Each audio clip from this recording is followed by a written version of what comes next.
We're gonna talk. You know what we're gonna talk about? I have quite a few thoughts in my head right now. Okay, here's one. How small do you have to be for an extremely sharp knife to be dull again? Because when you're on a microscopic level, a really sharp knife isn't gonna be sharp anymore, right? It's gonna be rounded or something. Like sharp enough to cut through a metal can. Have you seen those videos? Let me get the ground rules set aside real quick. It's a kitchen knife, right? But someone grinded it or whatever it's called so much that it's like sharp enough to cut through steel.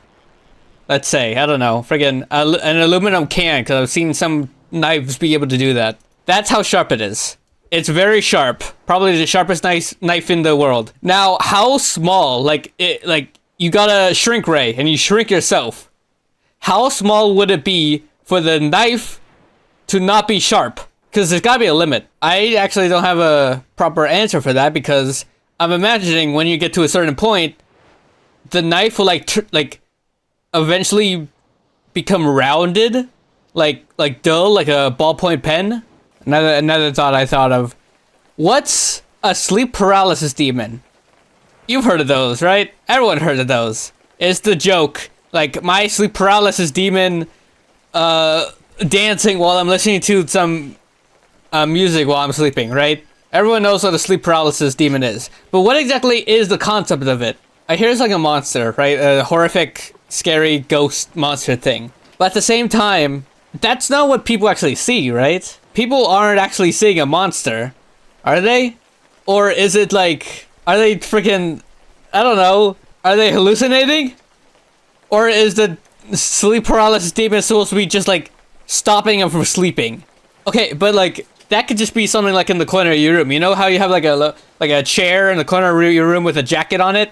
And it looks like a monster or someone crouching in the corner? No, that's probably what they're saying, but I don't know if that counts as calling it a sleep paralysis demon. Some cases they... Okay, so they're hallucinating. There's no way something that can actually happen like that, right? I don't even think it needs to be a demon. It could just be a guy.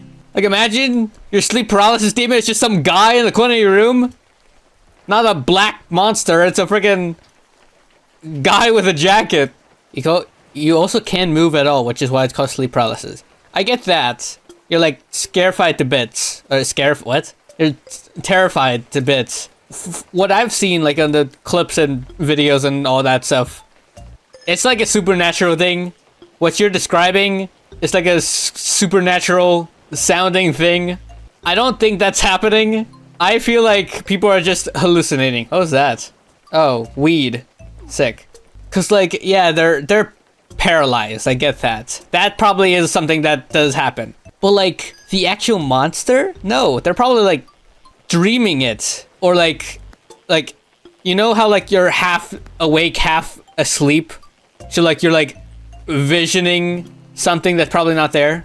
Cause like if people actually do see that type of stuff, then that would be terrifying. No wonder it's called a paralysis demon. You'd be scared to you'd be peeing the bed. I just can't get over the fact that people see them. I don't know if that's real. That's why I'm asking. I don't know. I just don't know what a sleep paralysis demon, or I don't know what the experience would be like, because I don't think I've ever had one. It's interesting. Very interesting. Okay, here's another topic. So recently, I don't know if this is true. I kind of want to ask a doctor, but I haven't seen a doctor in ages, so I don't know if I can ever ask. So I don't remember exactly how or where I saw this, but apparently there's a couple stories of someone who's receiving an organ from a donor, like changing their personalities to fit with the original owner of the organ. So like, you're an organ donor, right? Here, I'll just tell you the story. This like woman who like really likes eating meat, like steak, all that stuff. She's a meat eater, right? Until she had to get a surgery. And the person she was getting an organ from, was an organ donor, was a vegan. So when she got the organ after the surgery, she had like a side effect or something, like a personality change, where all of a sudden, anytime she eats something with meat in it, she like gags up and throws up. I've been wondering this for a while because I've heard this a while back, and I thought it was so interesting. Can organs affect your personality and or behavior? Like, imagine that. Do you think the organs have memories, or do you think the organs are like built for the person of the original body? Like, the organ that was donated was specifically made for the vegan, so then whatever they like, the meat eater that she got the organ from would also the rain's gone. Am I talking crazy? I don't know what I'm talking about. Here's another thought that is gonna sound crazy. I'm maybe crazy. You know how in movies they have like a Indiana Jones or Mission Impossible, right? It's set in the real world. It's set in Earth, in the real world with humans. No magical stuff, or actually, Indiana Jones has some. Whatever. I was thinking, because that's set in the real world, do you think there's stuff similar to that that's happening in real life? Not like the exact events like in Indiana Jones or Mission Impossible. I'm talking about like, what if a movie level event is happening somewhere on the Earth and we don't know about it? Like I said, it doesn't have to be exactly like the movies, but like if you saw the events happening, you would think, wow, that would be such a good movie. No, well, actually, there are some war movies, but like, actually, no, that's a perfect example. 1917, or what was it? D-Day? No, what's the war movie I'm talking about? I watched a war movie recently. I loved it. It was great. I think it was 1917. Okay, but listen, Rigby, listen. What I'm talking about is not that the events are real. I know wars are real.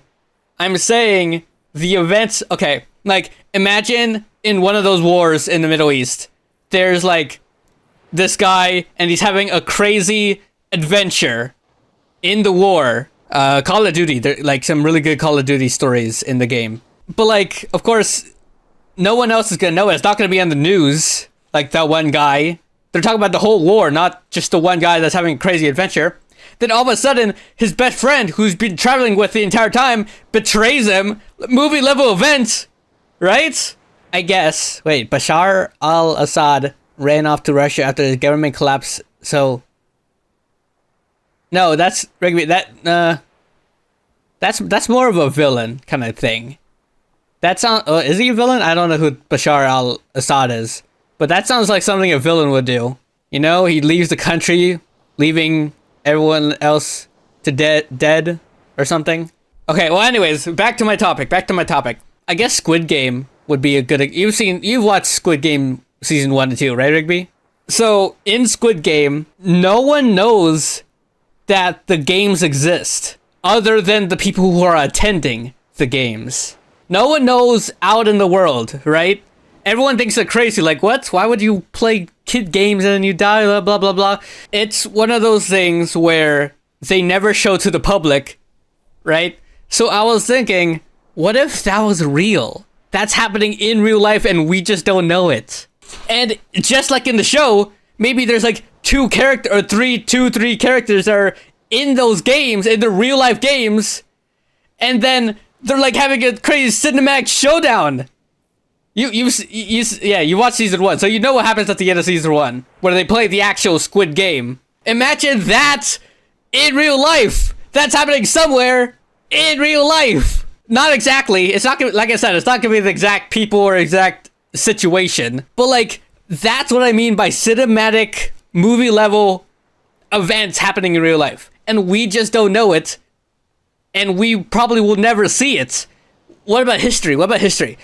Like I said, wars. World War I. 1917 was about a guy traveling to stop like an attack, a siege, because if the siege happened, everyone would have died. Or maybe, okay, Red Dead. I love Red Dead. You know this, Rigby. You know this. Red Dead is a beautiful game. There's like so many cinematic shots and scenes of the characters in there. And they're all cowboys, but like they're having such movie level cinematic shots. So imagine those events are happening in real life in the past, but no one knows about it because no one talked about it.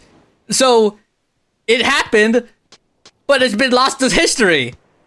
That's what I mean. There's storylines in the real world that are happening right now or in the past, and no one knows about it. It could be the most beautiful piece of cinema ever, but it's not being caught on camera. It's not being caught on camera. It's such like Red Dead, the movies I mentioned, they're scripted. They're specifically meant to be cinematic. But think about the times where like there was a cinematic moments in history that wasn't scripted. What if there was a real rebellion that's going on in the past, and some guy made the most beautiful speech to empower his rebel army, but that was in the past, and we would have never heard the speech. There's no possible way for us to ever know about those events. Like I said, somewhere in the world right now could be an Uncharted happening right now, or maybe in Indiana Jones where there's secret Nazis somewhere in the Middle East, like trying to find a friggin' city of gold or something. But we just don't know it because they don't show that on the news. They don't show that like on YouTube. There's no guy like video recording his experience fighting Nazis in the Middle East, in Egypt or whatever. What's this gonna be? Oh, glistening massive whale. Jesus. Oh wait, here. Oh wait, now I just have another crazy thought. What do you think the limits to our path on science would be? There's gotta be a limit, right? That's humanly possible. Okay, let me give you an example. In a far, far future, when somehow civilization hasn't collapsed, what's the limit of our scientific progression? There's some things that are humanly possible, like maybe a flying car. Kardashev scale? I don't know what that is. Like, okay, flying cars, I feel like that's possible in some extent. Maybe they'll have like, I don't know, something with magnets or something, I don't know. Sci-fi level stuff. That's type 1. Okay, no, actually, that's a good point, Rigby. That's a good point. That's exactly what I'm talking about, though. A Dyson sphere to harness the power of the sun. What's a Dyson? Hold on, let me Google what the Dyson sphere is exactly, because what I'm imagining is a giant sphere encasing. Yeah, it's a giant sphere. Now you see, that's the part where I think science is limited. What's humanly possible? I don't think a Dyson sphere is humanly possible, because where the frick would we have enough materials to circle the entire sun? What I'm talking about is the limit of how far we are where it doesn't get to sci-fi. Because harnessing the sun, or harnessing a freaking black hole, or interdimensional travel, or just portals in general, I think that's only sci-fi. I don't think that's gonna be ever possible. Time travel, I don't think that's ever gonna be possible. So there's gonna be, at one point, a halt in the scientific progression of humanity, where at one point we've discovered everything that's possible. We created everything that's probably been created. Yeah, colonizing other planets and stuff is our maximum progression. Yeah, that's believable. Like colonizing a different planet, we could travel to other planets, or to the moon so far at least, but in the far, far future. Interstellar travel, though, that I don't believe it's. I mean, it could be possible, but that take a long, long time, because light years is like spending hundreds of years in space just to get to a different solar system. I wonder when the scientific progression halt would happen. Like, what point would it be? Would it be after we've colonized Mars? Because I'm pretty sure Mars is literally the only planet we can colonize that's closest to Earth, because every other planet is literally unhospitable. They're either too close to the sun, or they're not planets at all, and they're giant balls of gas like Jupiter. or Saturn. So like, what do you think the max progression would be, other than colonizing planets? Like I said, portals are out of the question. I don't think we could create portals. That's more sci-fi level. Or time travel, teleportation, all that stuff. But flying cars, I feel like that's possible in some way. We just gotta discover it. Oh, robots and AI. AI has come a pretty long way so far, I think. Might not be to the best, but it's gone a long way. So robots, I feel like robots is very plausible. We'll discover robots or create actual working AI robots one day that isn't like limited to a computer. Because like something like Alexa, that's like probably the basis of a robot. Have you seen AI or iRobot? It was called Fully Sentient. That's also an interesting question. I wonder if AI sentience will ever become a thing, because they could grow their program. I don't know. That's a whole nother topic. I feel like AI sentience might be another one of the caps for the human science halt. But like I said, harnessing the sun or creating a black hole or something like that, that's not, I don't think we'll ever be able to do that. We found out how to create black holes. Can we actually make one? Like, we know the composition of a star, but can we create a star? That's science fiction.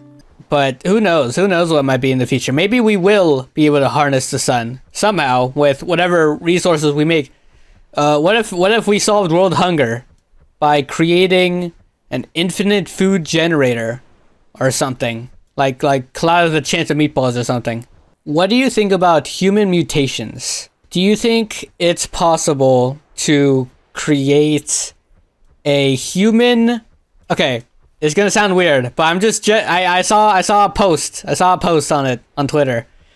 I was really curious on like the scientific implications of that. Do you think it's possible to scientifically create a human cat hybrid? Not like the movie or musical Cats. That's nasty.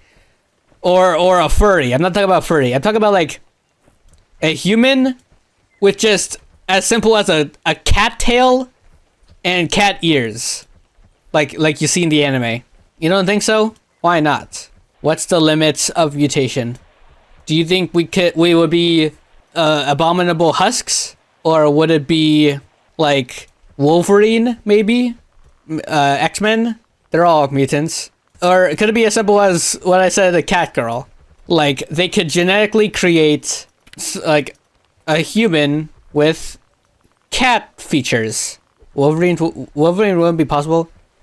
I get that. That's isn't his whole gimmick was that he's in constant pain, and that, but of course he has like incredible healing powers.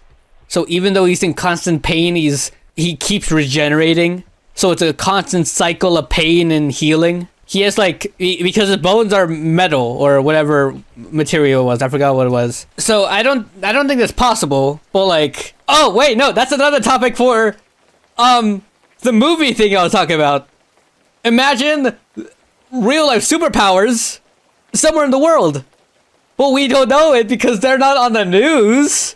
They're not being broadcasted on YouTube. Like, hey, we got superpowers. No, it's like a Russian lab or something, like WandaVision or Wanda Maximoff. That okay, but off topic. A cat girl could be possible. Oh, it would be in like it would be like birthed. We're not gonna like breed a cat and a human. No, that's not. That's not possible. That's never gonna be possible. I hope not. Jesus Christ. Oh God, the scientific halt. I hope that's not possible. I feel like a cat girl is possible if you make it like a lab, like a test tube kind of lab. They're in like a giant container, but because like adding ears and a tail to a human, I feel like that's just possible in general. And to make it act like a cat, not like personality wise, I feel like when you like wave around a cat tail, you know, when cats like wave their tail around. I don't think that's too hard Not like compared to a friggin' Wolverine. They might have a very traumatic life, but it's possible. Think of a joke, Rigby. Let's think of jokes. Here's one I like. This is probably one of my favorite ones. It's so corny, but I like it. How do mermaids wash their fins? How do mermaids wash their fins, Rigby? I wanna see if you can guess. And then your cue is to say, no, what? Or how? No, how? And then I'll tell the joke. Hey, Rigby, how do mermaids wash their fins? With Tide Pod!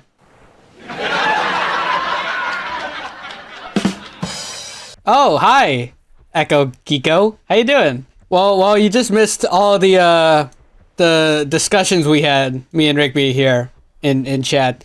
Oh yeah, no, it's a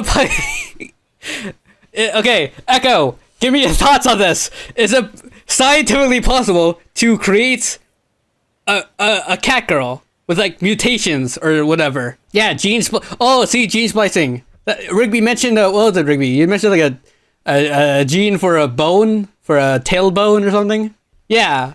So I'm not thinking like a furry or just like a human girl with cat ears and a tail. That's as simple as it's probably gonna get. It's possible, but I think the only way for it to be possible would be through a science lab, like through experimentations. Because there's no possible way to like birth a cat girl. That's weird. That's gross. Voluntary experimentation. Jesus. It's interesting how we have a tailbone, and yet we don't have a tail. Why would we? Wait, we don't even need a use for a tail. What would we use a tail for? Isn't like tails, what was it? Like help balance with animals or something? I think so. I don't know. Okay, Echo, what about your ideas of the scientific evolutionary halt for humans? Okay.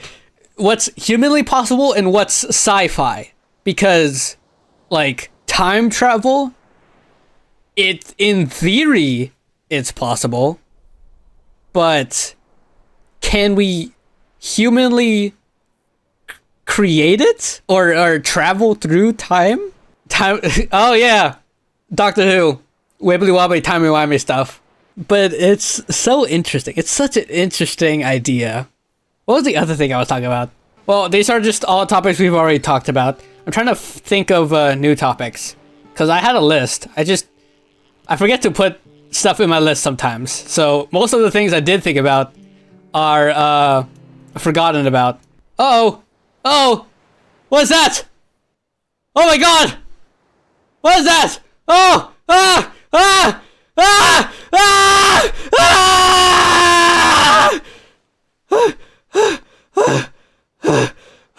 What happened? What happened? What happened? Oh my god! Ah! Where's my hands? I can't feel my hands! Anyways, new topic. Okay, back to it. Back to the scientific discussions.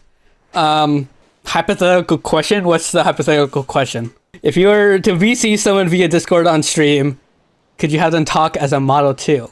Interesting question, Fluck. Oh! You have to use a...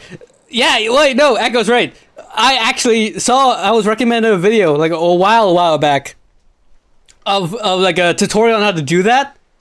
I can do that. I mean, I gotta set it up and I gotta figure out how to really make it work, but theoretically I could do that. You want to talk? You want to do the talk to or whatever that girl's show was? I don't know. I don't friggin' stay up with the trends. So back to the topic on literally anything. What are your shower thoughts? If anyone has any, please share with the class. Cause I'm curious what other people think. How long can lobsters really live, given that they have the most perfect living conditions? That's an interesting one. How do lobsters live? How do turtles live? Why do turtles live like 100, 200 years old? Jesus Christ! Why are jellyfish? Why are jellyfish immortal? Jellyfish are basically immortal. They could live like 500 years. They won't die from natural causes of shell rot or stuff like that. Oh, so like paradise for the lobster. They could suffocate. Oh, wait, that's interesting. They can't shed their shell anymore and they'll literally suffocate. And then a lobster? Okay. For a lobster to live... Wait, what's a... Hold on, let me Google that, actually. A lobster lifespan. Lobster life... Huh? 100 years? I thought it'd be like 20 years, like a dog. 100 years? What the... Oh, but male European lobsters live to 31 years old. Jesus Christ. Oh, shoot. George, an American lobster that was estimated to be 140 years old when he was captured in 2008. How old would he be now? Jesus Christ. Okay, you know what? Maybe lobsters can live 140. That's like, what the frick? Wait, hold on.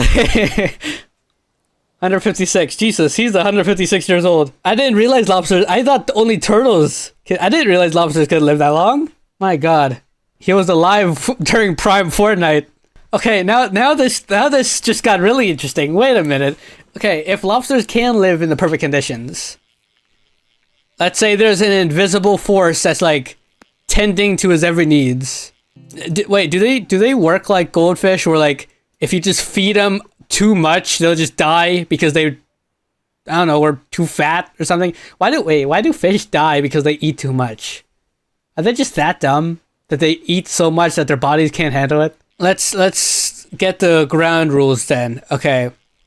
Let's say this lobster, we'll name him Larry the lobster. Let's say he lives in paradise. What would be the specific? I guess the ocean, right? You don't want him like living in a tank. He's in the perfect conditions.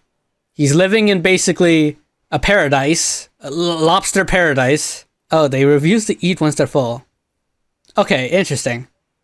Okay, so they can't die from overeating like a goldfish. Oh, look, I'm holding a goldfish right now. I don't know, because like they still ate. Okay, that's a different scenario. Wait, or not scenario. That's a different problem. They still age. Aging. I don't think aging really changes based on the conditions, because you can live in paradise, but like still live to like 100 or something, right? Okay, let's keep talking about the ocean then, of sea creatures.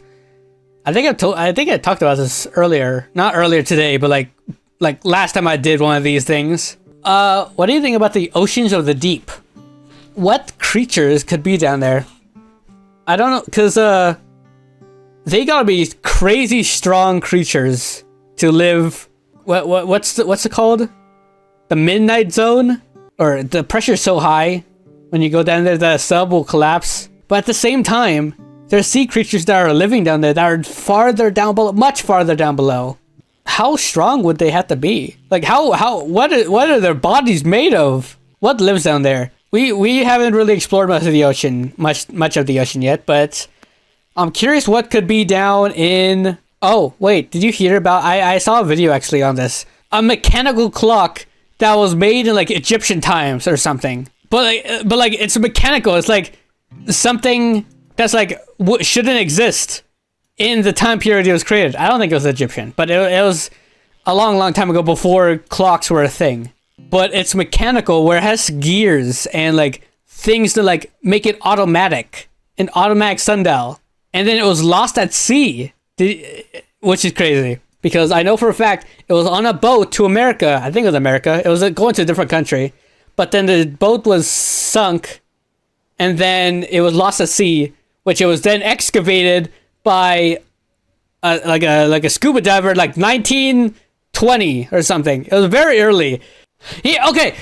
The Antikythera Mechanism is an ancient Greek hand-powered model of the solar system. It is... Oh, no, it's not a clock. It's an example of an analog computer. That's what I was thinking of. This was lost at sea. Yeah, the artifact was among the records received... I'm looking at Wikipedia. Received from a shipwreck off the coast in 1901. In 1902, it was identified by the I can't speak, as containing a gear. Yeah, it's a gear-powered model of the solar system or like a clock or something. Basically, it could tell where all the planets were at the current time, right? It's a I don't know, a clock. Yeah, I don't know what else to call it. And then someone eventually was able to recreate it by getting like a ton of scans of it or something. I don't know. But so interesting. The first technically mechanical computer in ancient Greek? Ancient Greece? Oh god, that's so cool. That's so cool. I think it's about time I end stream. I'm getting pretty hungry. I don't think I've eaten at all today. We learned a lot and nothing at all. So, I think that was a good day.